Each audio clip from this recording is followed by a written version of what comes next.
जय श्री कृष्ण। आप सबका हमारे YouTube चैनल लड्डू दीवानी पर बहुत बहुत स्वागत है।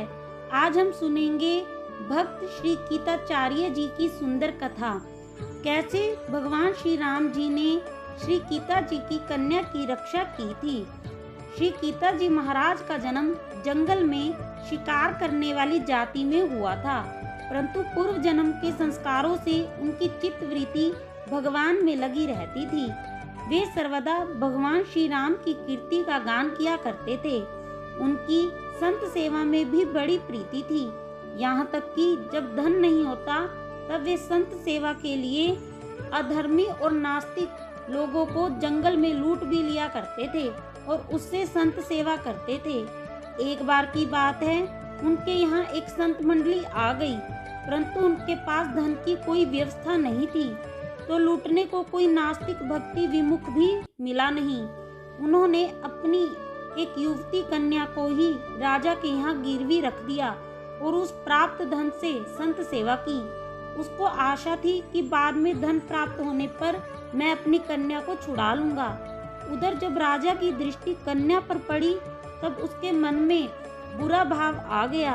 कन्या को भी राजा की बुरी नजर का पता चला तो उसने अपने पिता के घर गुप्त रूप से महल की एक दासी की सहायता से संदेश भिजवा दिया।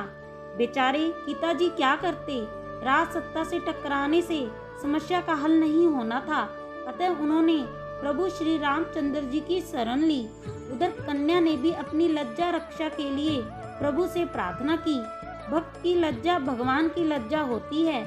जिस भक्त ने संत सेवा के लिए अपनी लज्जा दांव पर रख दी हो, उसकी रक्षा करना तो परम प्रभु का ही कर्तव्य है, और उन्होंने ऐसा किया भी। राजा जब कन्या की ओर वासना के भाव से आगे बढ़ा तो उसको कन्या के स्थान पर भयंकर शेरनी दिखाई दी। अब तो उसके प्राणों पर संकट आ गए और काम वासना समाप्त हो गई। सिंहनी ने राजा को पृथ्वी पर गिराकर बहुत डराया, उसके प्राण नहीं लिए। राजा थरथर कांपने लगा, उसका शरीर पसीने से भीग गया। उसने सिपाहियों को बुलाया पर एक भी सिपाही नहीं आया। सिपाहियों के कानों में आवाज ही नहीं जा रही थी। गीताजी भक्त हैं, यह बात तो राजा को मालूम थी। उसे लगा कि भक्त गीताजी का अपमान करने के कारण ही उस पर ऐसा भगवान का कोप हो गया है, क्योंकि महल के ऊपर शेरनी का चढ़ आना तो असंभव है। उसने उस कन्या के रूप में दिखने वाली शेरनी के चरणों में प्रणाम किया और क्षमा याचना करने लगा। भक्त श्री गीता जी की जय जयकार करने लगा। भाव दृष्टि बदलते ही सिंहनी पुनः कन्या के रूप में दिखाई देने लगी। राजा की आंखें खुल गई।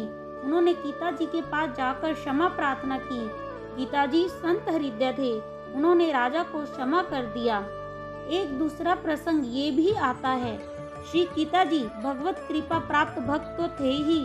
एक बार संत सेवा के लिए उनको एक घोड़े की आवश्यकता थी। संतों के लिए सामान लाना था और कुछ सामान संतों के निवास स्थान पर पहुंचाना था। पास में ही फौज की छावनी थी। वे वहां गए तो पहरेदार ने पूछा, कौन है? उन्होंने कहा, मैं चोर हूँ, मेरा नाम गीता है, मैं घोड़ा चुराने आया हूँ। उनकी इस बात से पहरेदार ने समझा कोई फौज के अधिकारी हैं, मजाक कर रहे हैं, अतः कुछ नहीं बोले। वो एक बढ़िया घोड़ा लेकर चले गए। दूसरे दिन छावनी में घोड़े की चोरी की बात से हड़कंप मच गया। पहरेदार ने गीता जी का नाम बताया और रात की सारी घटना बताई।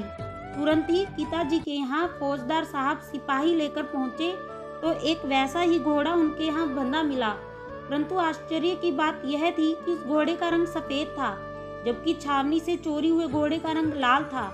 इस बारे में जब गीता जी से पूछताछ हुई तो उन्होंने सारी बात सच सच बता दी। फौजदार ने पूछा, लापता घोड़े का रंग तो लाल था, तुम्हारे यहाँ मिला हुआ घोड़ा तो सफेद है। रंग बदलने के बारे में गीता जी ने कहा कि ऐसा तो प्रभु की इच्छा से हुआ है, यह मेरी मानवीय सामर्थ्य की बात नहीं है। आपकी सत्यनिष्ठा और भगवत भक्ति से फौज का सरदार बहुत प्रभावित हुआ और जान गया कि गीता जी सिद्ध संत हैं। राजा के साथ घटित घटना भी उसने सुन रखी थी।